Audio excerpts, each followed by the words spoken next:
नाज़रीन इकराम अस्सलामु अलैकुम वरहमतुल्लाहि वबरकातुहू। मुज़ी सलाम पर आप सबका खैर मक़दम है। हाज़िर खिदमत है आपका महबूब प्रोग्राम राह नजात लेकर।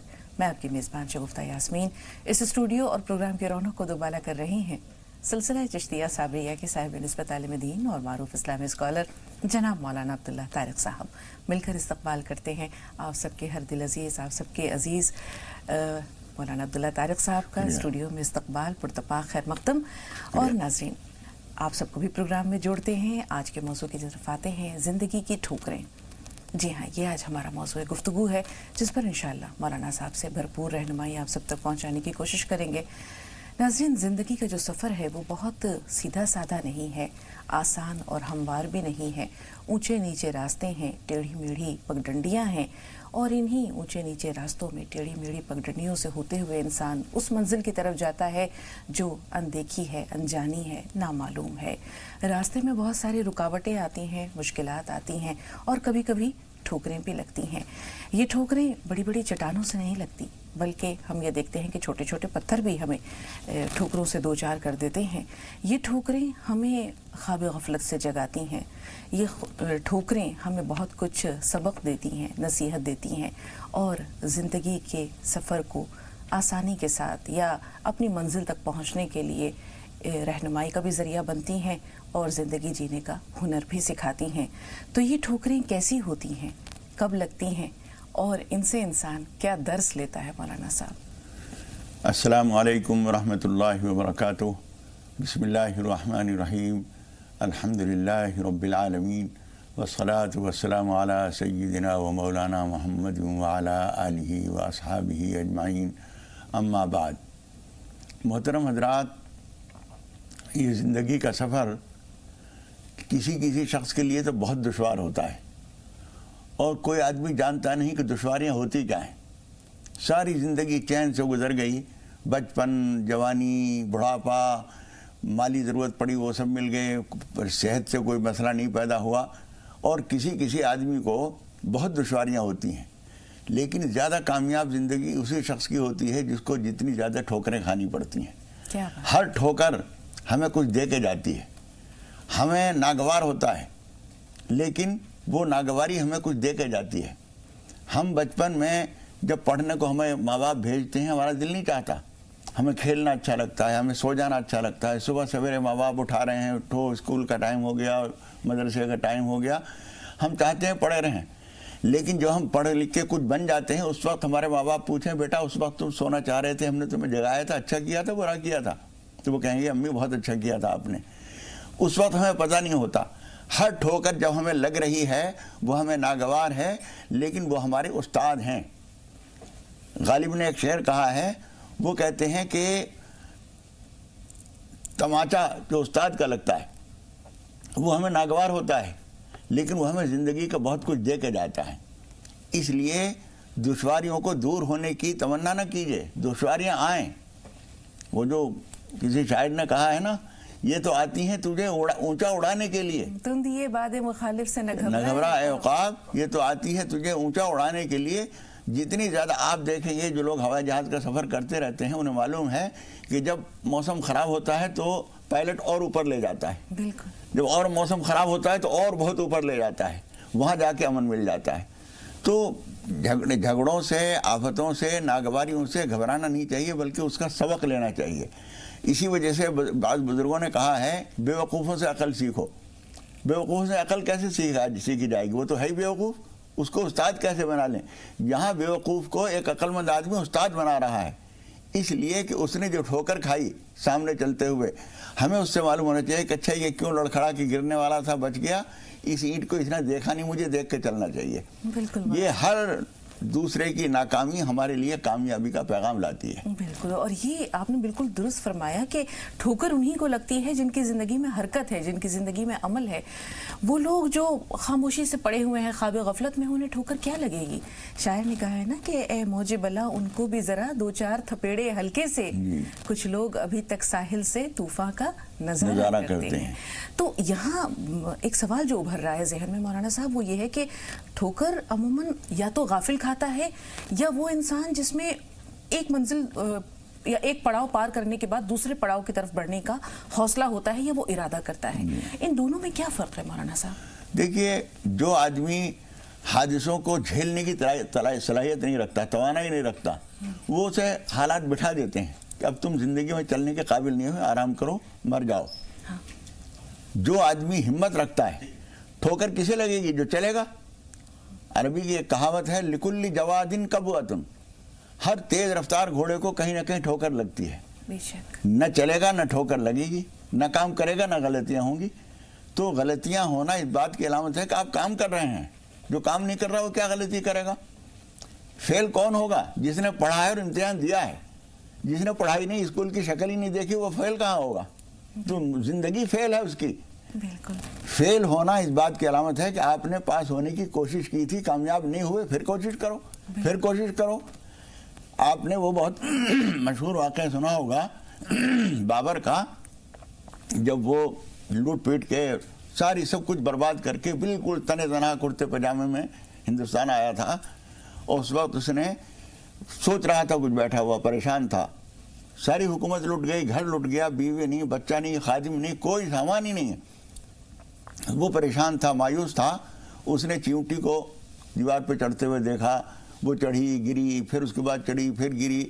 100 دفعہ وہ گرتی رہی لیکن اس نے ہمت نہیں ہاری، آخر دیوار پہ چڑھ گئی.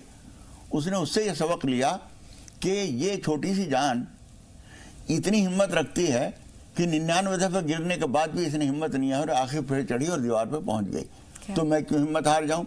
جو آدمی جس کو خدا پاک نے توفیق دی ہے، جس کے اندر کام کرنے کی توانائی اور صلاحیت ہے، وہ ایسے حادثات سے سبق لیتا ہے. بالکل مولانا صاحب. ورنہ اس طرح کی چیونٹیاں سب دیکھتے ہیں، بالکل ہر ایک سبق نہیں لیتا. ایسا ہی ایک واقعہ بچپن میں اسکول کی کتاب میں پڑھا تھا کہ اسکاٹ لینڈ کا جو بادشاہ تھا بروس، اس کے ملک پر برطانیہ کی فوج جو ہے وہ حملہ آور ہوتی ہے اور وہ 6 بار مقابلہ کرتا ہے اور 6 مرتبہ اسے ناکامی ہاتھ لگتی ہے.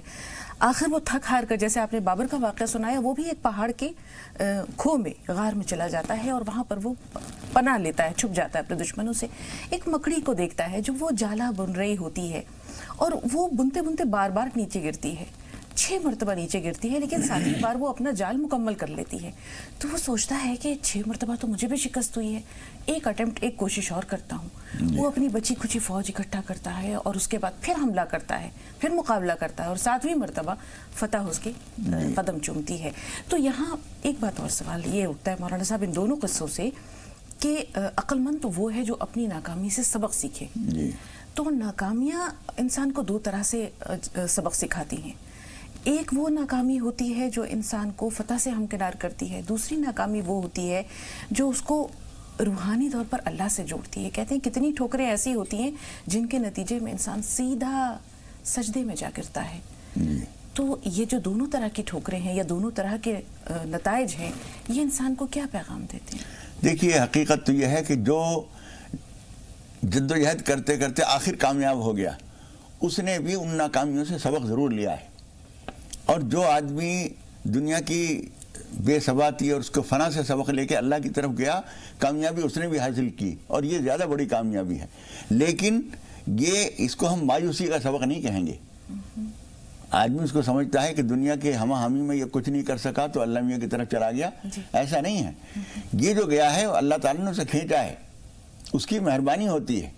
اور مہربانی اس کے ساتھ بھی ہوتی ہے جو 6 دفعہ ناکام ہونے کے بعد 7ویں دفعہ جدوجہد کرتا ہے اور کامیاب ہوتا ہے. وہ بھی اللہ ہی کی مہربانی سے کامیاب ہوتا ہے. لیکن وہ سمجھتا ہے کہ میں اپنے زور بازو سے کامیاب ہوا ہوں. زور بازو کی ضرورت ہوتی ہے لیکن زور بازو کے ساتھ بھی پیچھے ایک طاقت کام کرتی ہے. تو ازل سے مجھ میں چھپ کر میرا کام کر رہا ہے. تو ازل سے مجھ میں چھپ کر میرا کام کر رہا ہے، پس پردہ خود کو رکھ کر میرا نام کر رہا ہے. سبحان اللہ. کام سب کچھ وہی کرتا ہے. لیکن ہمیں نظر یہ آتا ہے کہ میں کر رہا ہوں، میں بول رہا ہوں، میرے ہاتھ چل رہے ہیں، میں لکھ رہا ہوں، میں تقریر کر رہا ہوں، میں نظر آتا ہے. لیکن یہ میں کچھ نہیں ہے. میں کے پیچھے ایک رب العالمین کی توانائی ہے، طاقت ہے، اس کی مرضی ہے، اس کی تائید ہے، اس کی نصرت ہے. وہ جب کرتی ہے کام تو کامیابی ملتی ہے. امید جو آدمی کو قائم رہنی چاہیے وہ اللہ رب العالمین کے اوپر کہ وہی مدد کرنے والا ہے، وہی کرنے والا ہے. جد و جہد تو ہم اس طرح کریں جس طرح ایک خدا کو بالکل نہ ماننے والا آدمی پوری طرح سے اپنی توانائی پر بھروسہ کر کے کام کرتا ہے. حضرت عبدالرحمن بن عوف اور بعض صحابہ اکرام، ان کو ایک صاحب نے دیکھا، ان کا مال تجارت آیا ملک شام سے، اور نوکر چاکر ہیں، باردانہ ہے، اونٹ ہیں، مال ہے، لد رہا ہے، یہ اٹھاؤ وہاں رکھو، یہ والا مال وہاں رکھو، یہ دوسرے گودام کا ہے، اس کو ادھر لے جاؤ، اونٹوں کو وہاں باندھ دو، باردانہ یہاں، سینکڑوں قسم کی باتیں ہو رہی ہیں. ایک صاحب انہیں دیکھ رہے ہیں تو سوچتے ہیں کہ یہ آدمی تو اتنا دنیا میں ڈوبا ہوا ہے، اس کو تو کبھی اللہ کا خیال بھی نہیں آتا ہوگا، اتنا زیادہ دنیا میں ڈوبا ہوا ہے. دوسرے وقت انہوں نے اسی آدمی کو دیکھا مسجد میں کھڑا ہوا ہے اور پرسکون نماز پڑھتے ہوئے دیکھا. یہ سوچ رہے ہیں کہ اس آدمی کو تو کبھی دنیا کا خیال بھی نہیں آتا ہوگا، کس قدر متوجہ ہے اللہ کی طرف. بعد میں پتہ چلا کہ یہی ہے وہ آدمی جو اس وقت اتنا ڈوبا ہوا تھا دنیا میں، اس وقت اللہ کے سامنے اتنا ڈوبا ہوا غرق ہے اس کی یاد میں کہ ایسا لگ رہا ہے اسے دنیا کا کوئی خیال بھی کبھی نہیں آتا ہوگا. جب اللہ کی طرف جاؤ تو پوری طرح سے اس کی طرف متوجہ ہو جاؤ. انت عبد اللہ کانک تراہ، اس طرح سے اللہ کی عبادت کرو، اس طرح سے اس کے سامنے جھک جاؤ، سر جھکاؤ، اس کے یاد میں ڈوب جاؤ جیسے تم اسے دیکھ رہے اور وہ تمہیں دیکھ رہا ہے. اور جب دنیا کے کاموں میں لگو تو پورا حق ادا کرو ان کا بھی، کوئی کام کمی نہ رہ جائے. حضور اکرم صلی اللہ علیہ وسلم فرماتے ہیں کہ ہر عمل ایسا کرو جو بہترین طریقے پر کرنا چاہیے. ایک خالص دنیا پرست جس طرح سے کام کرتا ہے، ایک مومن کامل بھی اسی طرح سے کام کرتا ہے، لیکن اس میں فرق یہ ہوتا ہے کہ یہ اس کام کو اللہ کی مدد سے سمجھتا ہے، اور جو اللہ کو نہیں مانتا وہ سمجھتا ہے میرا ہنر ہے. بالکل مولانا صاحب کہتے ہیں ہر عروج کو زوال ہے، بالکل ہر کمال کو بھی زوال ہے. جی. انسان رکاوٹوں کو پار کرتے کرتے کبھی عروج پر پہنچ جاتا ہے، وہاں سے زوال کا سفر کیسے شروع ہوتا ہے؟ کبھی عرش پر، کبھی فرش پر، کبھی ان کے در، کبھی در بدر. غم عاشقی تیرا شکریہ میں کہاں کہاں سے گزر گیا. تو انسان مختلف طرح کے حالات جھیلتا ہے مولانا صاحب. صفر سے اس کا سفر شروع ہوتا ہے اور وہ منزل پر پہنچ جاتا ہے، عروج پر پہنچ جاتا ہے. وہاں کہتے ہیں کہ بلندیوں تک پہنچنا کمال نہیں، بلندیوں پر ٹھہرنا کمال ہوتا ہے. تو بلندی کا جس کو کہتے ہیں کہ اعلیٰ ترین مقام صرف اللہ عزوجل کے لیے ہے. انسان کو بھی زوال ہوتا ہے، وہ زوال کس طرح اس کی زندگی میں آتا ہے مولانا صاحب؟ وہ ٹھوکر کیسی ہوتی ہے؟ دیکھیے، ناکامی جب آدمی کو آتی ہے تو اس کا ذمہ دار کوئی اور نہیں ہوتا، وہ خود ہی ذمہ دار ہوتا ہے. اور یہ آدمی کی کم ہمتی ہوتی ہے کہ اپنی ناکامیوں کو دوسروں کے سر مڑنے کی کوشش کرتا ہے. فلاں نے یہ نہیں کیا اس لیے میں ناکام ہو گیا، فلاں نے میرا ساتھ نہیں دیا اس لیے میں ناکام ہو گیا. کوئی دوسرا ذمہ دار نہیں ہوتا. کون آدمی، حضرت امیر معاویہ رضی اللہ تعالیٰ نے ایک بات کہا کرتے تھے کہ کسی نے پوچھا کہ تم نے اتنی کامیابیاں کس طرح حاصل کی؟ انہوں نے کہا کہ میں نے کبھی زندگی میں کسی آدمی کے اوپر بھروسہ نہیں کیا. نلے زندگی میں سہارا کسی کا، سہارے تیری زندگی چھین لیں گے. بے شک یہ کمزور کرتے ہیں مولانا، کمزور کرتے ہیں. کمزور کرتے تھے. اپنے قوت بازو، اپنے یقین اعتماد، اپنے اللہ پر بھروسہ، یہ نگاہ مرد مومن سے بدل جاتی ہیں تقدیریں. یہ اسی طرح سے تقدیر بدلتی ہے، نگاہ سے نہیں بدلتی. اصل میں اس کے جو پورا کردار ہے وہ آدمی کو مضبوط بناتا ہے. اس لیے کسی بھی ناکامی پر آدمی ٹھہرے نہیں. حضور اکرم صلی اللہ علیہ وسلم کی زندگی میں جب ہجرت کر کے مکے سے تشریف لے جا رہے ہیں مدینہ منورہ، دیکھیے کس قدر ناکام ہے. صرف ایک حضرت ابوبکر صدیق بھی خود ان کی درخواست پر ان کو ساتھ لے لیا، ورنہ آپ حضور اکرم صلی اللہ علیہ وسلم جب نکلنے کا پروگرام بنایا تو بالکل تنہا نکلنے کا پروگرام بنایا تھا. دنیا میں روئے زمین پر، اس تختہ زمین کے اوپر ایک آدمی بھی ان کا ساتھی نہیں تھا. بے شک. بعد میں حضرت صدیق اکبر نے درخواست کی تو آپ نے کہا ٹھیک ہے، تو ساتھ ہو گئے. ثانی اثنین ذما فی الغار، جب وہ غار میں تھے تو صرف 2 آدمی تھے. کوئی آدمی اس وقت کو اگر دیکھے تو سوچ سکتا ہے کہ آدمی کبھی زندگی کامیابی حاصل کرے گا. بالکل. لیکن ایک وقت وہ آ رہا ہے جب مکہ فتح ہو چکا ہے اور پورا عرب حضرت محمد مصطفیٰ صلی اللہ علیہ وسلم کے زیر قدم ہے، کوئی چو نہیں کر سکتا. بے شک. اور اس وقت میں بلندی کی بات یہ ہوتی ہے. اس وقت میں جب لوگوں نے ان سے پوچھا کہ حضور اکرم صلی اللہ علیہ وسلم نے پوچھا تم مجھ سے کیا توقع رکھتے ہو؟ حضور اکرم صلی اللہ علیہ وسلم نے فرمایا، لوگوں نے جواب دیا کہ ایک شریف باپ کے بیٹے سے، ایک شریف بیٹے سے جو توقع کی جا سکتی ہے وہ آپ سے ہم توقع رکھتے ہیں.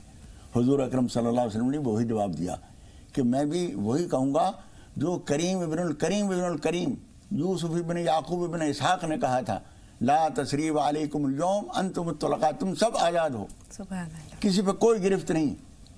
کسی نے میرے قتل کی سازشیں کی ہوں، میرے خاندان کو نام نشان مٹانے کی کوشش کی ہو، میرے مشن کو فیل کر دینے کے لیے جدوجہد کی ہو، سب معاف ہیں. اتنا بڑا دل گردہ لے کے جب آدمی چلتا ہے تو کامیابی اس کے قدم چومتی ہیں. بالکل مولانا صاحب. اور یہاں ایک چھوٹا سا نقطہ جو ذہن میں آیا ہے کہ اس بے بسی، اس بے کسی سے جو سفر شروع ہوا تھا، اس کی گواہ اللہ تعالیٰ تو ہیں ہی، حضرت ابوبکر صدیق بھی ہیں، لیکن رسول پاک صلی اللہ علیہ وسلم کی اونٹنی قصوہ، اس وقت بھی آپ اسی پہ سوار ہو کر مدینہ پہنچے، یعنی مدینہ پہنچے تھے، پہلے قباء پہنچے پھر مدینہ پہنچے. اور جب مکہ فتح ہوا اور رسول پاک صلی اللہ علیہ وسلم انتہائی عاجزی اور انکساری کے ساتھ اسی قصوہ پر بیٹھے ہوئے ہیں، اور اللہ تعالیٰ کی مدد اور نصرت کو، اسلام کو، اس نصرت سے ہمکنار ہوتے ہوئے خود کو ایک فاتح مگر عاجز، انتہائی حد درجہ عاجزی اور انکساری کے ساتھ کہ آپ کا جو سر تھا، سر اقدس، وہ اونٹنی کے کجاوے سے لگ رہا تھا. جی ہاں، آپ کی تھوڑی بار بار لگ رہی تھی، اتنے جھکے ہوئے تھے آپ، اس لیے کہ ایک عبد فاتح بن کر آیا ہے. تو اس وقت میں بار بار حضور اکرم صلی اللہ علیہ وسلم کی زبان سے جو بات نکل رہی تھی، ہر فاتح کو، ہر زندگی کے میدان میں کامیاب ہونے والے کو ہمیشہ اس سبق کو ملحوظ رکھنا چاہیے کہ حضور اکرم صلی اللہ علیہ وسلم نے ساری کامیابی کا سہرا ذرہ برابر اپنے سر نہیں باندھا. اللہ رب العالمین کو کہا کہ تو نہیں فتح کی ہے، وَهَزَمَ الْأَحْزَابَ وَحْدَهُ، تو نے تنہا اکیلے نے تمام لشکروں کو شکست دی ہے، تو نے اپنا وعدہ پورا کیا ہے. وَنَصَرَ عَبْدَهُ، اپنے بندے کی مدد کی ہے. میں تیری مدد سے آیا ہوں، میں اپنے زور بازو سے فتح نہیں پا رہا ہوں. یہی حاصل رکھنا چاہیے آدمی کو، یہی یقین بٹھانا چاہیے کہ جب ہم کامیاب ہو رہے ہیں یہ اس کی مدد ہے، اور جب ہم ناکام ہو رہے ہیں ہماری کوتاہیاں ہیں. بالکل. ناکامیوں کا الزام اللہ کو کبھی نہ دیجیے، کسی اور کو نہ دیجیے، ہماری کوتاہیاں ہوتی ہیں. بالکل مولانا صاحب، بہت ہی اچھی گفتگو، بہت مفید اور کارآمد باتیں، لیکن کچھ نقطہ ہے جو ذہن میں ابھی بھی ہے، لگتا ہے کہ اس پر آپ کی گفتگو یا آپ کی رہنمائی درکار ہے. موقع ملا تو اس پہلو کو کل انشاءاللہ کسی اور حوالے سے لے کر آئیں گے. ریشما سے بات کرتے ہیں. جی ریشما، بتائیے سوال کیا ہے؟ السلام علیکم. وعلیکم السلام. جی جی باجی، آپ سے بات کر کے بہت خوشی ہو رہی ہے، اور بہت دنوں کے بعد میرا فون ملا، اتنی خوشی ہو رہی ہے کہ میں بیان نہیں کر سکتی. اور مولانا صاحب کو بھی میرا سلام. اللہ آپ کو خوش رکھے. مولانا صاحب کی دعائیں آپ کے ساتھ ہیں، ہمیشہ ہمیشہ خوش رہیے. اللہ تعالیٰ کو لمبی عمر کرے اور خوش رکھے. اور میں بتا نہیں سکتی مجھے کتنی خوشی ہو رہی ہے. میں جب رہائی نظار دیکھتی ہوں تو اتنا من خوش ہوتا ہے، اتنا سکون ملتا ہے، جیسے آج سے زیادہ زندگی کا بہت ہٹیا اور گناہوں کا بہت ہی خوشی ہو رہی ہے. میں بتا نہیں سکتی آپ کو. اللہ آپ کو دونوں جہان کی تمام نعمتیں اور رحمتیں دی. جی. اور میرے 3 سوال ہیں. ہاں، پہلا سوال تو میرا خاص تعلق سے ہے. میں نے کل سپنا دیکھا تھا، فجر کی نماز کے بعد تڑکے میں سو گئی تھی، تو میں نے دیکھا کہ میرے نل کے آس پاس کچھ گندی چیزیں، مطلب لیٹرین وغیرہ وہ بھی ہیں، تو میں اس سے اٹھا کے دیکھ رہی ہوں. اور ایک عورت ہے تو وہ منع کر رہی ہے، میں نہیں پھینکن دوں گی، میں تو یہیں ڈالوں گی. تو میں کہہ رہی کیوں نہیں پھینکن دو گی آپ؟ مطلب نل کے آس پاس تو صفائی ہونا چاہیے، دروازے کے آس پاس صفائی ہونا چاہیے، لیکن انہوں نے نہیں کرنے دے رہی ہے، وہ مجھ سے جھگڑا کر رہی ہے. ٹھیک ہے. دوسرا میں نے اٹھا کے وہاں سے پھینک دی ہے، وہاں سے صاف کر دی. اور دوسرا سوال ہے میرا جی کہ میں نے خواب دیکھا تھا کہ 2 سانپ ہیں، اور میرے اور میری جٹھانی کے گھر کے بیچ میں تھوڑا سا وہ ہے، مطلب پچیت میں دیوار میں تھوڑی سی جگہ 1-2 انچ کی. تو اس میں نے دیکھا کہ سانپوں کا جوڑا ایک دوسرے سے لپٹے ہوئے ہیں. اچھا. تیسرا سوال وہ مجھ سے بھاگے نہیں ہے، وہی ہے. اچھا. تیسرا سوال. اور تیسرا سوال یہ ہے کہ مجھے ناموں کے معنی پوچھنے ہیں. نام بتائیے. ہاں، سہیل اور سلمان اور مسکان، فیضا اور عائشہ. پہلا نام سہیل ہے. پہلا نام سہیل، دوسرا سلمان جی، اور مسکان، ہاں، عائشہ، ہاں، فیضا، ہاں، اور ریشما. اور جی ریشما. ٹھیک ہے، تھوڑا سا انتظار. علیمہ صاحبہ بجنور سے، بتائیے بہن سوال کیا؟ السلام علیکم. وعلیکم السلام. مجھے مولانا سے ایک مشورہ لینا تھا. سن رہے ہیں؟ بیان کیجیے. یہ ہم نے لڑکی کی شادی کری تھی، تھوڑی سی عمر میں شادی کر دی تھی، 20 سال کی عمر میں. تو مطلب اس کے وہاں سے بات ایسی بنی نہیں، صحیح نہیں رہا. अब वो 2 साल से हमारे यहाँ रह रही। अब उसका मतलब हमारा फैसला हो गया हमारे साथ 2-4 दिन में हो ही जाएगा। तो मतलब इद्दत के बारे में पूछना था। इद्दत तो करवानी चाहिए जरूरी। चलो मैंने मौलाना से पहले भी बात की थी, मगर मसला ये पड़ रहा और तो कोई दिक्कत नहीं। मौलाना कहते नहीं कोई ऐसी बात हो तो मजबूरी वाली मत करो। और तो कोई मजबूरी वाली बात नहीं है। ये बात है कि इसका जो इस दौरान ही पेपर है एक, ये अभी पढ़ाई पूरी नहीं हुई इसकी। तो आप ये जानना चाह रही हैं कि इद्दत के दौरान अगर वो पेपर एग्जाम देने जाना चाहे तो जा सकती है या नहीं? जी मौलाना साहब। जी जी जी। देखिए, इद्दत के दौरान ऐसी कोई सख्त मजबूरी हो तो उसके लिए जाने की इजाज़त होती है। उनको चाहिए कि सीधा पेपर देने के लिए जाएं और पेपर दे के किसी और काम में न लगें, सीधे घर आ जाएं। इतने में कोई हर्ज नहीं है। बाकी सारी पाबंदियां जैसा कि किताबों में, आप उर्दू किताबों में निकाल के देख लीजिए, जो पाबंदियां वो सारी करें, लेकिन इम्तिहान देने के लिए जाएं और सीधे घर आ जाएं। जी, पहले जो कॉलर है रेशमा, उनके कई सवाल हैं। एक तो उन्होंने नल के पास गंदगी देखी, फिर सांप देखा, सांपों का जोड़ा देखा। देखिए, सांप के जोड़े के लिए और वो जो नल के पास गंदगी देखी है उसके लिए कुछ तो सदका दे दीजिए आप। और 2-2 करके 6 रकात नमाज पनाह, जिसमें सूरह फलक और सूरह नास पढ़ते हैं, ये 2-2 करके 6 रकात नफिल नमाज पनाह पढ़ के अल्लाह ताला से इन ख्वाबों के बुरे असरात से पनाह मांग लीजिए। इंशाअल्लाह ताला उसको कोई नुकसान नहीं होगा। और नामों के जो हैं वो नाम बहुत सारे हमारे सब, सुहेल है, सलमान है। सुहेल नाम ठीक है, सलमान भी, हज़रत सलमान फारसी एक जलीलुल क़द्र साहबी हैं, वो नाम भी ठीक है। मुस्कान ये अरबी नाम तो नहीं है, लेकिन ज़रूरी नहीं कि अरबी नाम ही हो, माना के लिहाज से ठीक है। तबस्सुम जैसे हम उर्दू में रखते हैं तबस्सुम, वो मुस्कान हिंदी में है। हाँ। वो एक ही चीज़ है, कोई हर्ज नहीं है। आयशा नाम बहुत अच्छा है, हुज़ूर अकरम सल्लल्लाहु अलैहि वसल्लम की अहलिया मोहतरमा है, उम्मुल मोमिनीन है। और फिज़ा, हाँ, वो फिज़ा अगर ये कह रही हैं तो फिज़ा भी ठीक है। हाँ। और फिज़ा वैसे चांदी को कहते हैं तो वो भी ठीक है, कोई हर्ज नहीं। रेशमा भी अच्छा समझा जाता है ये नाम। मुंबई चल रहे हैं हैदर भाई के पास। जी हैदर भाई, इस्तकबाल है आपका, फरमाइए। जी, मेरी बहू का नाम हीना है जी। हाँ। बहू के बारे में बोलना है मेरी। हाँ हाँ बताइए। हाँ, उसके उस हमल से है, 6 महीना हो चुका है जी। और डॉक्टरों ने जो है, ये मेरी बहू से ही डायरेक्ट बात करो ना आप। जी बात करवाइए, हम सुन रहे हैं। वालेकुम सलाम। हेलो। जी जी बहन, बात जारी रखिए। जी, मेरा 6ठा महीना चालू है, मैं हमल से हूँ, मेरा नाम हीना है। हाँ। और मेरे को मैं सोनोग्राफी कराई ना अभी, तो उसमें क्या बता रहा है कि बच्चे का जो दिमाग है ना स्केल, वो नहीं बना है। ओहो, अच्छा जी। हेलो। हाँ हाँ, बात मुकम्मल कीजिए। जी, तो अब वही हम लोग एकदम परेशान है कि अब क्या करना चाहिए, कुछ समझ में नहीं आ रहा है। या तो आपको यदि दुआ बताइए या आप कुछ राय दीजिए कि हम लोगों को क्या करना चाहिए। ठीक है मौलाना साहब, इनके सवाल हाँ। से एक कॉलर और हैं पुणे से, उनका सवाल ले लें। जी बताइए। हमारे साली है ना, हाँ, तो उनका 5-6 साल तक अभी तलाक ही नहीं हुआ है, तो ऐसे जी रहे हो। अगर वो तलाक अगर नहीं लेंगे तो ऐसे ही जीएंगे, मर जाएंगे, तो क्या उसका क्या आखिर क्या होगा? ठीक जी मौलाना साहब, 5-6 साल से बस यूं ही रिश्ता चल रहा है, तलाक भी नहीं हुई है और ये भी नहीं कह सकते कि रिश्ता इज़्दिवाज है। देखिए मेरे भाई, इस तरह खामोश जिंदगी न गुजारिए, सुधार की कोशिश कीजिए। और सुधार का तरीका कभी कभी ऐसा होता है कि 2 आदमी के दरमियान या 2 ख़ानदानों के दरमियान हालात नहीं बन रहे हैं, किसी तीसरे को डाल लीजिए बीच में। और कुरान मजीद में यह तरीका बताया गया है, फ़बासू हकमम मिन अहलिही व हकमम मिन अहलिहा। कुछ लोग फैसला करने वाले इनकी तरफ से, कुछ उनकी तरफ से जाएं और आपस में बातचीत करें। और अल्लाह ताला फरमाता है, इन युरीदा इस्लाहन युवफ़्फ़िक़िल्लाहु बैनहुमा। अगर वाक़अतन उन्होंने इस्लाह की कोशिश की, दोनों तरफ के लोगों ने बनाने की कोशिश की। ये बात इसलिए कही गई है कि बाज़ दफ़ा जिन लोगों को हम बीच में डालते हैं उनकी दिलचस्पी ये होती है कि टूट जाए।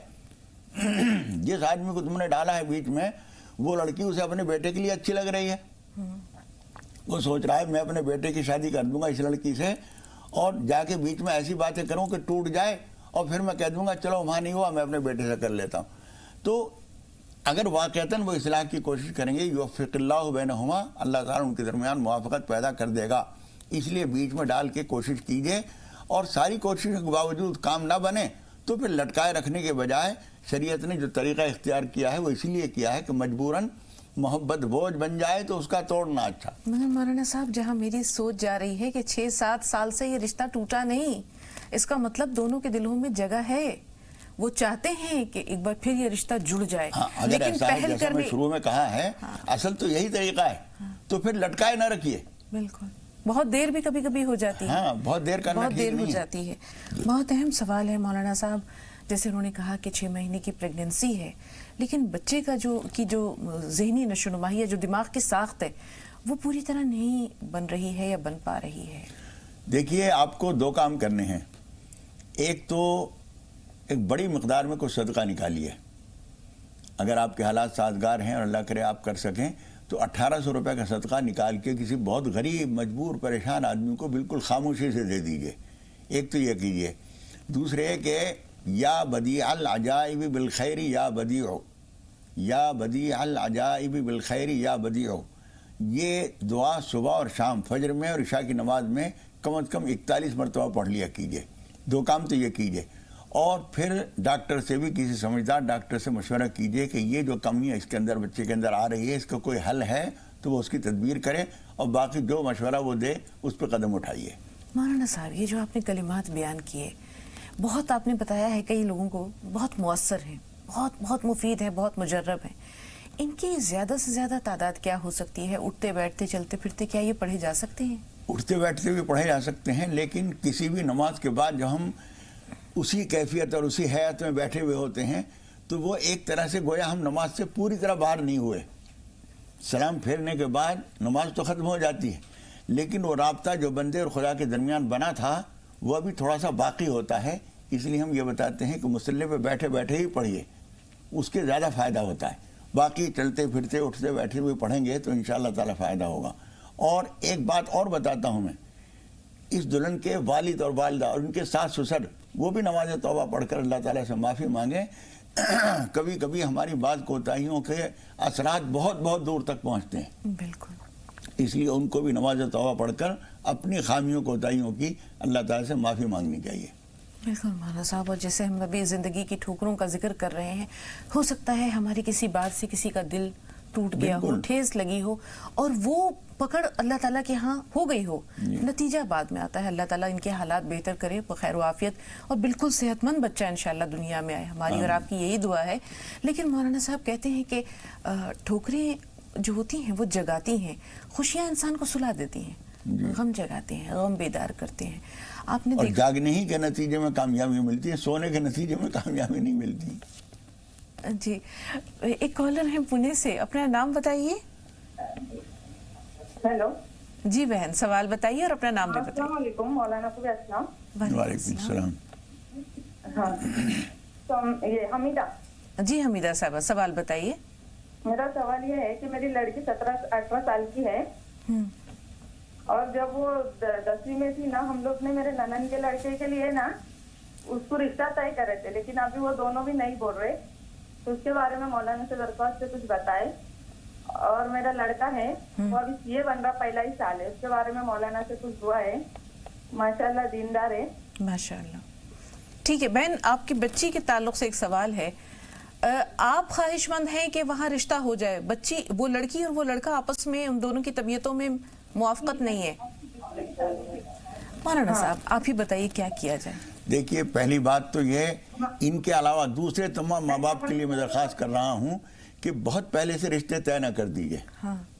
इसलिए कि बच्चे का रुझान क्या चलने वाला है, बेटी का रुझान क्या बनने वाला है, कल वो किस तरफ जाएंगे, ये अभी हमें मालूम नहीं है। इसलिए 20 बरस पहले पुराने ज़माने ये करते थे कि बच्चे दूध पी रहे हैं अभी, और उन्होंने रिश्ता तय कर दिया, और उसके बाद 20 बरस के बाद, 18 बरस के बाद फिर वो रिश्ता हो रहा है। उस बीच में क्या क्या इनकलाबात आएंगे, क्या होगा क्या नहीं होगा, कुछ पता नहीं। इसलिए बहुत पहले से तय न कर दिया कीजिए। और इस केस में मैं ये कहता हूँ कि इन दोनों का रुझान भी मलहूज रखिए और उनसे समझने की कोशिश कीजिए। हो सकता है कोई गलतफहमी हो, सिर्फ अगर कोई गलतफहमी है तो दूर कर दीजिए, کہ بیٹے ہم تمہیں اصرار نہیں کرتے, زبردستی نہیں کرتے, لیکن تم جو انکار کر رہے ہو اس کی وجہ بتاؤ کیا ہے. ایک چھوٹی سی بات مولانا صاحب, اگر واقعی دونوں کے مزاجوں میں یکسانیت نہیں ہے, آج ہی وہ دونوں الگ الگ سمت میں جا رہے ہیں, تو کل اگر ان کی شادی کر بھی دی جائے اور دل نہ ملے اور پھر راہیں الگ ہو جائیں. میں کہہ رہا ہوں کہ ان کے رائےوں کو اور ان کے رجحان کو بالکل نظر انداز نہ کیجیے. شریعت کا بہت گہرا اصول یہ ہے کہ ان کی مرضی ضرور پوچھتے ہیں, لیکن عام طور پر بلکہ 99% لڑکی سے اجازت اس وقت لیتے ہیں جب کہ بارات گھر پہ آ چکی ہوتی ہے. اب اجازت سے کیا فائدہ؟ بالکل. اب وہ منع کرے گی تو کیا واپس کیا جائے گا بارات کو؟ مرضی پہلے سے لینی چاہیے کہ بیٹے یا تو چھوٹی بچی ہے, زیادہ باخبر نہیں ہے دنیا کے حالات سے, جو ماں باپ کر دیں گے ٹھیک ہے, تو آپ خود سوچ سمجھ کے کیجیے. لیکن اگر وہ سوجھ بوجھ رکھتی ہے, پڑھی لکھی ہے, دنیا کے حالات سے واقف ہے, خاندانوں کے حالات سے باخبر ہے, تو اس سے رشتہ طے کرنے سے پہلے پوچھیے کہ بیٹے تمہارے بارے میں ہم ایسا سوچ رہے ہیں, فلاں لڑکا ہے, فلاں صاحب کا, یہ ان کا کام دھندہ ہے, یہ کاروبار ہے, کیا رائے ہے تمہاری؟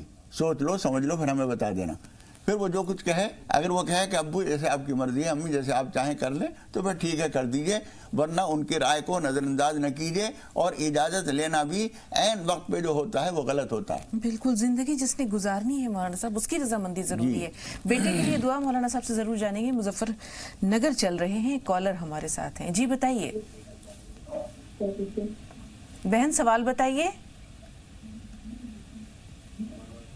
وہ کالر جو مظفر نگر سے فون لائن پر ہیں, اپنا سوال بتائیے. جی السلام علیکم. وعلیکم السلام. جی مجھے یہ پوچھنا تھا, میری امی کو آج یہ خواب آیا ہے رات میں کہ 2 کتے ہیں, ان کے بہت لمبے لمبے پیر ہیں, اور وہ ان کتوں کے پیر پکڑ کے انہیں شوشو کروا رہے ہیں. تعبیر کیا ہو سکتی ہے؟ جی جی سنیے, تعبیر سنیے.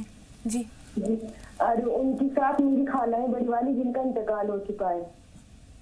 ٹھیک ہے. جی دیکھیے, ایسا معلوم ہوتا ہے کہ گھر میں کوئی آپ کے یہاں ایسا آدمی, ایسا بچہ آتا ہے جو آپ کے لیے خطرناک ہے, اور آپ کے اوپر اندھا اعتماد کر رہی ہیں. اس بارے میں سوچ سمجھ کے قدم اٹھائیے. گھر میں آنے والے چاہے خاندان کے لوگ ہوں یا رشتہ دار ہوں یا پڑوسی ہوں, ایک نظر ان پہ چیکنگ کی ضرور ڈال لیا کیجیے. کہیں ایسا نہ ہو کہ وہ آدمی جس کو ہم بہت اچھا نفع بخش سمجھ رہے ہیں, وہ بچے اور وہ آنے والے ہمارے لیے کہیں مضر نہ ہو. یہ دھیان رکھنا ضروری ہے. جی اسد اللہ صاحب گوہاٹی سے. جی فرمائیے بھائی, سوال کیا ہے؟ السلام علیکم. وعلیکم السلام. وہ میں نے خواب کے بارے میں پوچھنا تھا. جی بتائیے, کیا دیکھا خواب میں؟ جیسے میری وائف نے سنیچر کے صبح ایک خواب دیکھا, جیسے کہ آپ کو ایک کالا رنگ کا شیر کچن میں آتا ہے, دودھ گرم ہو رہا ہے تو پینے لگ جاتا ہے. جب وہ آتی ہے تو وہ شیر سائڈ میں بیٹھ جاتا ہے, اس کے ساتھ 2 براؤن کلر کے اور شیر ہیں. اور آج صبح جیسے فجر میں دیکھا 6-6:30 بجے صبح دیکھا کہ ایک کوئی فقیر آتا ہے اور انہیں ایک سفید رنگ کا کرتا دیتا ہے, اور کرتے کو جب وہ لیتی ہے پھر بعد میں اس میں جب دھونے لگتی ہے تو اس میں بہت سارے پرانے زمانے کے نوٹ ہیں, پیسے ہیں, اور ایک تعبیذ ہے اور ایک تسبیح ہے. پھر آنکھ کھل جاتی ہے. ٹھیک. جی دیکھیے, یہ جو آپ نے دودھ والا خواب دیکھا ہے, شیر والا, وہ بھی آپ کے لیے اچھا نہیں ہے. دودھ تو اچھی نعمت ہے, لیکن وہ دودھ کو استعمال کر رہے ہیں جو آپ کے سخت دشمن ہیں. اس سے محتاط ہو جائیے. اور یہ جو کرتا آپ کو ملا ہے اور اس میں کچھ پیسے ملے ہیں, لیکن پرانے نوٹ ملنے کا مطلب تو بیکار ہیں. لیکن تسبیح جو اس کے اندر ملی ہے وہ آپ کے لیے اچھی ہے. آپ کو اللہ تعالیٰ توجہ دلا رہا ہے کہ آپ اپنی یاد خدا اور عبادت میں توجہ بڑھا دیجیے. جو کچھ بھی آپ پڑھتے ہوں, جتنے نماز روزہ کرتے ہوں, جتنے اچھائی برائی کا خیال رکھتے ہوں, اس سے زیادہ دھیان رکھنے کی کوشش کیجیے. آپ کے حق میں انشاءاللہ تعالیٰ بہتر ہوگا انشاءاللہ. شگفتہ صاحب اندور سے. جی بہن. وعلیکم السلام. وعلیکم السلام. جی مولانا صاحب سے کچھ دن پہلے میں نے پوچھا تھا کہ پڑوس کی ایک لڑکی بھاگ گئی ہے غیر مسلم لڑکے کے ساتھ, تو وہ آ جائے, اس کے لیے دعا بتا دیں. تو اللہ پاک کی رحم کرم سے اور مولانا صاحب کی دعا سے وہ لڑکی گھر والوں کو مل گئی ہے. اب میرا سوال یہ ہے کہ مولانا صاحب سے کہ اس لڑکی کا نکاح اس کے گھر والے کرنا چاہ رہے ہیں, لیکن سماج کے لوگ کہہ رہے ہیں کہ آنکھوں دیکھی مکھی کون کھائے. لوگوں کو ایسا رویہ اپنانا چاہیے کیا؟ اس طرح کے معاملات میں شریعت کیا کہتی ہے؟ مولانا صاحب یہ بتا دیں. کیا کہتی ہے؟ بیٹے دیکھیے, جس نے غلط قدم اٹھایا ہے اس کا کہیں نہ کہیں انجام تو اسے بھگتنا پڑے گا. وہ بچی نہ سمجھ ہے, نادان ہے, لیکن چھوٹا بچہ اگر بلیڈ اٹھا کے اپنا ہاتھ کاٹ لے تو بلیڈ سے ہم یہ نہیں کہیں گے کہ بلیڈ صاحب آپ نے ہاتھ کیوں کاٹ دیا، یہ تو بچہ نادان ہے. جو چیز جو اثر کرتی ہے اس کا اثر وہ ہوتا ہے. بلیڈ سے ہاتھ یوں کاٹیں گے تو ہاتھ کٹ جائے گا، خون آئے گا، تکلیف ہوگی. جو غلطی اس بچی نے کی ہے ساری عمر یہ داغ اس کو ستائے گا، اور اس کے اس سبق سے، اس اقدام سے، اس چوٹ سے دوسرے بچیوں کو اور دوسرے بچوں کو سبق سیکھنا چاہیے کہ ہم ایسا کوئی قدم نہ اٹھائیں کہ سماج میں ہمیں اس طرح سے گندی نظر سے دیکھا جائے اور بے حیثیت سمجھا جائے. یہ خود اپنے لیے بھی اس میں سبق ہے اور دوسرے دنیا کے بچوں اور بچیوں کے لیے بھی اس کے اندر سبق موجود ہے. رہا یہ کہ سماج کو کیا کرنا چاہیے، سماج بھی مجبور ہے، گندی چیز کو گندی کہنے پر مجبور ہے سماج. جو غلطی انہوں نے کی ہے اس بچی نے اور اس بچے نے کی ہے وہ ساری عمر ان کا پیچھا کرے گی. پھر بھی غلطی کو نظر انداز بھی کر دینا چاہیے، اس غلطی کو معاف بھی کر دینا چاہیے، اور اس بچی کو بھی اور اس کے خاندان کے لوگوں کو بھی اللہ تعالیٰ کے سامنے معافی مانگ کر اپنی زندگی نئے سرے سے شروع کرنی چاہیے. اللہ تعالیٰ آسان کرے. مولانا صاحب، ایک بچہ جو سی اے کر رہا ہے اس کے لیے دعا چاہیے، کوئی وظیفہ، لیکن ایک کالر ہے مہاراشٹر سے ہمارے ساتھ. جی سوال بتائیے. ہیلو، السلام علیکم. وعلیکم السلام. باجی.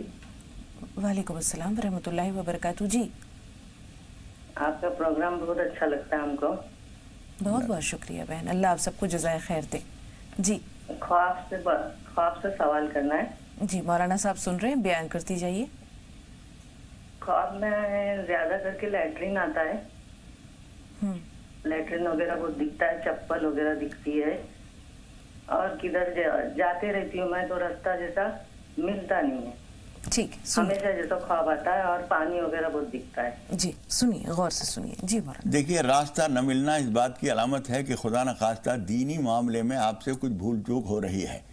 تو نمازوں کی پابندی کیجئے، تلاوت کیجئے، ذکر اذکار، جتنا کچھ اللہ تعالیٰ توفیق دے، غافل نہ رہیے. یہی پیغام ہے آپ کے اس خواب کا. اور وہ جو لیٹرین دیکھتی ہے وہ اصل میں مال و دولت ہوتا ہے، لیکن اگر بہت زیادہ ہو، کیچڑ کی طرح سے ہو، پاؤں پھسل رہے ہوں تو وہ اچھی علامت نہیں ہے. لیکن اگر صاف ستھری جگہ پر لیٹرین میں ہی اگر آپ لیٹرین کر رہے ہیں تو اس کا مطلب یہ ہے کہ آپ مال خرچ کر رہے ہیں اور مناسب جگہ پہ خرچ کر رہے ہیں. لیکن اگر دوسری جگہ کہیں لیٹرین نظر آ رہی ہے وہ اچھی علامت نہیں ہے. نماز پناہ پڑھ کر اللہ تعالیٰ سے دعا کر لیجئے اور کچھ صدقہ ضرور کر دیجئے. جی بچے کی کامیابی کے لیے کوئی وظیفہ؟ بچے کی کامیابی کے لیے پہلی بات تو یہ ہے کہ ماں باپ ان کو ہمیشہ دعائیں دیا کریں. ماں باپ کی دعا بھی اولاد کے لیے کسی ولی کی دعا سے کم نہیں ہوتی ہے. اور اس کے لیے آپ یا قاضی الحاجات یا قاضی الحاجات صبح شام پڑھ کر اللہ تعالیٰ دعا کیا کریں. جی مولانا صاحب، والدین ہمیشہ دعائیں دیتے ہیں، بہترین دعا کیا ہو سکتی ہے اپنے بچوں کے لیے؟ دیکھیے، سب سے اچھی دعا یہ ہے کہ اللہ تعالیٰ ان کو نیک صالح بنائے. زیادہ تر لوگ یہ سمجھتے ہیں مال و دولت خوب آئے، مال و دولت آیا اس کے پیچھے ڈاکو لگ گئے. کس کام کا؟ مال و دولت آیا، آدمی گمراہی میں مبتلا ہو گیا، خدا کو بھول گیا، شراب پینے کا عادی ہو گیا. تو مال و دولت ہمیشہ خیر ہی ہے ایسا ضروری نہیں. حالانکہ قرآن مجید میں بھی اور عربی زبان میں بھی خیر کو، مال کو بھی خیر کہتے ہیں، لیکن ہمیشہ مال خیر نہیں ہوتا. اس لیے اللہ کی توفیق، اللہ تم سے راضی ہو، اللہ تمہیں انسانیت شرافت دے، اچھے انسان بنو، یہ عادتیں دعائیں دینی چاہیے. مال دولت کی دعا، مال دولت بھی اچھی چیز ہے بشرطے کہ اچھی بنا کے رکھا جائے اور اللہ تعالیٰ خیر بنا کر دے. جی آپ لوگ اکثر دعائیں بتاتے ہیں، ان میں ایک دعا یہ بھی ہے، ربنا ھب لنا من ازواجنا وذریاتنا قرۃ اعین واجعلنا للمتقین اماما. اگر یہ دعا پڑھنا چاہے مولانا صاحب تو اس کی تعداد کیا ہو اور یہ کب پڑھی جائے؟ یہ بچوں کے لیے اور خاندان کے لیے تقوی اور پرہیزگاری کی زندگی کے لیے اچھی دعا ہے. اس کے لیے صبح شام فجر کی نماز میں مستقل معمول اگر بنا لیں اور کم از کم 11 مرتبہ فجر کی نماز کے بعد 11 مرتبہ عشاء کی نماز کے بعد پڑھ لیا کریں تو انشاءاللہ تعالی بچوں کے اندر دینداری اور تقوی و پرہیزگاری آنے کی علامت ہے. یعنی فجر کے بعد 11 مرتبہ اور عشاء کے بعد اول و آخر درود شریف بھی؟ جی. وہ پورا درود یا صرف اللہم صلی علی محمد؟ نہیں، صلی اللہ علیہ وسلم تو درود پورا نہیں ہے. اللہم صلی علی محمد، اللہم صلی علی سیدنا محمد وبارک وسلم، اتنا پڑھ لیں تو بھی کافی ہے.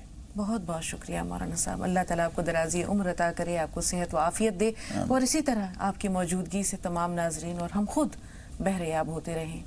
بہت بہت شکریہ. انشاءاللہ کل پھر آپ کے ساتھ پروگرام رہے گا. اور آج جو گفتگو ہوئی ہے اس میں سے ایک نقطہ ہے जिस पे इंशाल्लाह कल आपकी रहनुमाई लेंगे। अभी तो अपने नाज़रीन को नहीं बताते, फिलहाल आपका बहुत शुक्रिया अदा करते हुए इजाज़त लेते हैं। इस्तक़बाल करते हैं और बातों का सिलसिला शुरू करते हैं, और बातों का सिलसिला होगा डॉक्टर असलम खान साहब के साथ, जो कि आलमी शोहरत याफ्ता डॉक्टर हैं और नेशनल मेडिकल कॉलेज सहारनपुर के प्रिंसिपल हैं। सबसे पहले तो उनका इस्तक़बाल स्टूडियो में तशरीफ़ आवरीगा। शुक्रिया नाज़रीन, अस्सलाम वालेकुम। आपका बहुत बहुत शुक्रिया भाई, आप इतने प्यार से बात करते हैं माशाल्लाह। देखिए, सेहत की बात और सेहत की बात हमारे तमाम नाज़रीन तक पहुंचनी चाहिए। डॉक्टर साहब, ख़ास बात यह है कि जो अमराज हैं आजकल की तर्ज़ ज़िंदगी कहें या फिर दूसरी वजूहात कहें, कोई ना कोई मर्ज़ हर एक को लगा हुआ है, छोटा है बड़ा है, ये परेशानियां सबके साथ हैं। और बदलती ज़िंदगी की अगर हम बात करें, जो तर्ज़ ज़िंदगी बदल रही है, और ख़ास तौर पर अब मैं मौसम की बात करूं तो चूँकि मौसम बदलाव के प्रोसेस में है, इस दौरान हमें बहुत सारे अमराज ऐसे हो जाते हैं जो कि अमूमन दबे रहते हैं, लेकिन अब आकर वो उभर आते हैं। उनमें दिल का, मैं एक दिल हूँ, रुकूंगा तो मर ही जाऊंगा, मुझे सुकून ना दे, बेकरार रहने दे। तो ये दिल बरकरार धड़कता रहे तो उसको सुकून पहुंचता है। डॉक्टर साहब, दिल के अमराज की हम बात करेंगे, चूँकि बदल रहा है मौसम, और सर्दी के मौसम में इस तरह की परेशानियां बढ़ जाती हैं। ठीक फरमाया आपने कि दिल अगर धड़केगा नहीं तो दिल ही नहीं रही। जी जी जी। तो दिल धड़केगा, और देखिए दिल जब नहीं धड़कता तो पेस मेकर लगाया जाता है, क्योंकि उसका मतलब ये हुआ कि उसके अंदर एनर्जी, तवानाई जीने की कम हो गई जी। पेस मेकर एक बैटरी होती है। एक कॉलर है अच्छा, मुंतज़िर हैं, उनसे हम बात कर लेते हैं, उसके बाद बातों का सिलसिला एक मरतबा फिर आपके साथ जुड़ेगा। महाराष्ट्र से मुश्ताक साहब हैं। मुश्ताक साहब, आपका बहुत खैर मक़दम। मुश्ताक साहब, सवाल पूछें। अच्छा जी जी, फरमाइए। अस्सलाम वालेकुम। वालेकुम अस्सलाम। मुश्ताक साहब फरमाइए, क्या सवाल है? मेरा तो सवाल ये है कि मेरे को 10 साल से नींद नहीं आ रही। 10 साल से नींद नहीं आ रही। बहुत शुक्रिया कॉल करने। जी जी। डॉक्टर की गोली खाता हूँ, जब नींद आती स्लीपिंग पिल्स लेते हैं 10 साल से। और कितनी उम्र है? 50 है। 50 बरस की उम्र है। जी डॉक्टर साहब, बहुत अच्छा जी। भाई, एक तो अपनी तर्ज ज़िंदगी पे गौर करें, क्योंकि रसूल पाक सल्लल्लाहु अलैहि वसल्लम ने फरमाया है कि रोज़ रात को सोने से पहले 10 मिनट या 5 मिनट, जितना भी वक्त आप दे सकें, पूरे दिन के जो अपने काम है उन पे मुहासबा करें अपना। मेडिटेशन, इसी को मेडिटेशन कहते हैं, और मुहासबा या ध्यान कहते हैं। तो ध्यान का मतलब ध्यान से सोचें कि आपने क्या गलत किया, क्या सही किया, कौन से पोस्टर में ज़्यादा बैठे, कौन से पोस्टर में नहीं बैठे, और आपने क्या चीज़ ज़्यादा खाई। तो खाने से 3 घंटे पहले आप सोने से 3 घंटे पहले खाना खाएं, और रात को ये कोशिश करें कि पोस्ट दूध में डाल के थोड़ी सी पोस्ट ले लिया करें।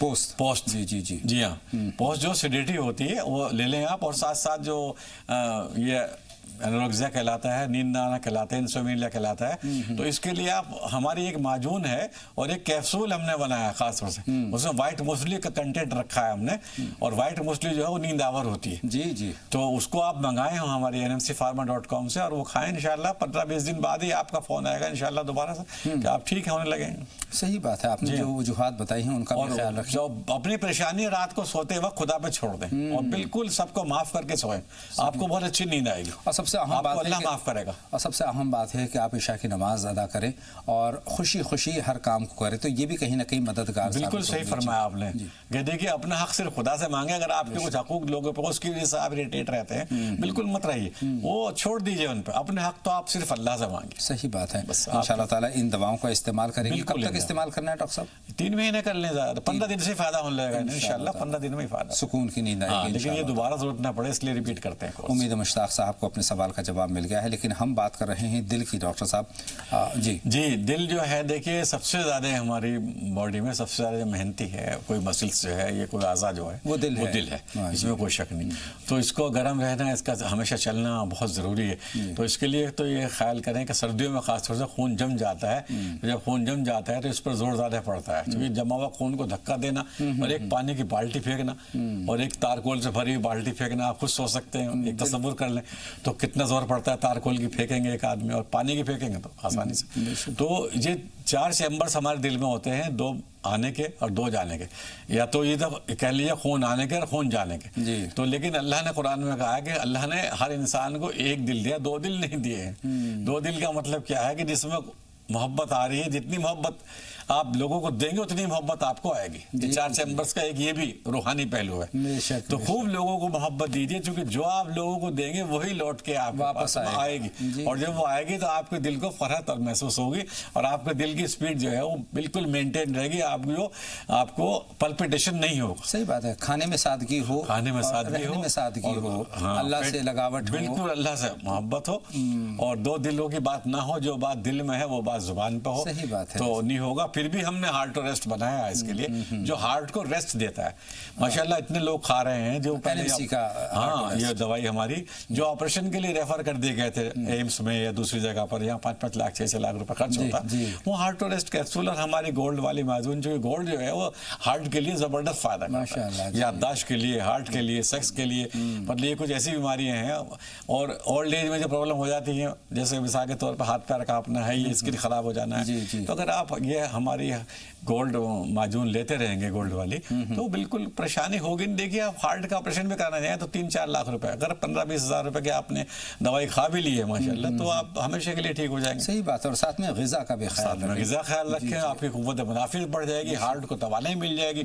आप फिर से एक हार्ट जो है अगर उसको रिपेयर ना की जाए और आपने उसको गलत सोच नहीं रखी, तो 80 साल बिना रिपेयर के चल सकता है उसका हमें। और लेकिन हमारा ये जो बनाया हमने प्रोडक्ट, इंशाल्लाह जो आपकी पहले कुदरती ताकत थी हार्ट की, वही वापस आ जाए। यानी हार्ट रेस्ट का काम ये है कि जो आपकी कुदरती उसकी जो ताकत है, तवानाई है, दिल की वापस आए। आपको पेस मेकर की जरूरत नहीं पड़ेगी, किसी किस्म की साथ में ऑपरेशन की या बाईपास सर्जरी की जरूरत नहीं पड़ेगी। इसके लेने का तरीका डॉक्टर साहब? इसका लेने का तरीका यह है कि 1 चम्मच सुबह निहार मुंह जो हमारी गोल्ड माजून है वो ले लें, और उसके बाद नाश्ता कर लें। नाश्ते के बाद में हमारा जो हार्ट रेस्ट कैप्सूल है वो ले लें।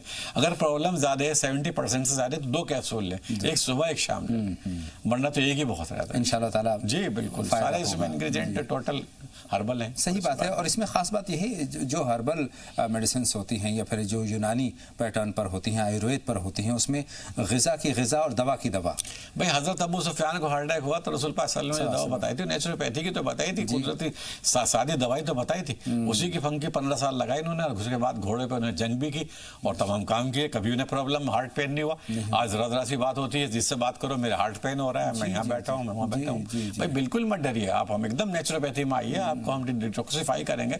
उसमें हम चाहे आपका स्टीम बात दें, चाहे आपको वो अकॉर्डिंग टू द सिचुएशन होता है, मरीज के ऊपर होता है, तो वो भी दें। और या अगर आप नहीं भी आ रहे तो कम से कम ये हार्ट रेस्ट और ये गोल्ड माजून तो खाते रहें घर पे, आपको प्रॉब्लम होगी नहीं। वरना हार्ट वाले को अक्सर पैरालिसिस हो जाता है, ब्रेन में क्लॉट जम जाते हैं, अगर वो चीज़ होगी तो बहुत सीरियस हो जाती है। सही बात है। तो वक्त से पहले इक़दाम अगर कर ली जाए तो बेहतर है। कहते हैं ना कि गति से पहले सुरक्षा अगर कर ली जाए तो prevention is better than cure. बिल्कुल। तो दिल की हिफाजत हमें करनी चाहिए, दिल को जो तक़वियत चाहिए वो तक़वियत हमें देनी चाहिए, जो ग़िज़ा उसके लिए मुफीद है वो ग़िज़ा हमें लेनी चाहिए, और साथ में हार्ट रेस्ट दवा भी हमें लेनी चाहिए। नेशनल मेडिकल कॉलेज सहारनपुर का जो प्रोडक्ट है और डॉक्टर असलम खान साहब की बरसों की तहक़ीक़ का जो नतीजा है, इंशाअल्लाह ताला दिल के अमराज में मुफीद होगा। डॉक्टर असलम खान साहब बहुत शुक्रिया आपकी तशरीफ़ आवरी का स्टूडियो में।